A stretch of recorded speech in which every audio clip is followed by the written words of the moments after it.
سن سکتے ہیں انشاءاللہ۔ نیکی کرتے وقت نیکی کی حفاظت اور نیکی کے مکمل ہونے کے بعد نیکی کی حفاظت کیسے کریں؟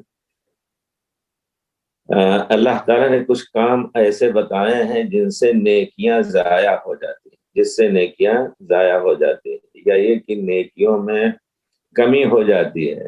ظلم جو ہے ظلمات یوم القیامہ، تو آدمی کو چاہیے کہ نیکی کرے اور ایسا کام نہ کرے جس سے نیکیاں، اب جیسے آیت پڑھ چکے ابھی ہم لوگ سورہ حجرات میں ابھی تھے کہ لا ترفعوا اصواتکم فوق صوت النبی، پیارے رسول صلی اللہ علیہ وسلم کی آواز سے اپنی آواز اونچی نہ کرو۔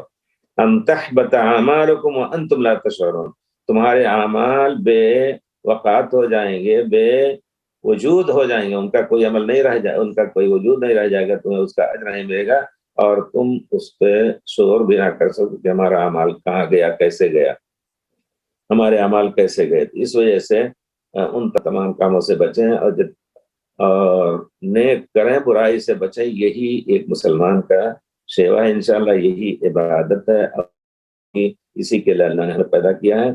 اور ہر چیز، ہر قدم پر آپ یہ سوچ لیں کہ یہ سنت رسول کے مطابق ہے یا بدعت اس میں ہے، پوچھ کر کے اور اپنے نیکیوں کوئی نیا کام کریں اور اپنے نیکیوں کی حفاظت کریں۔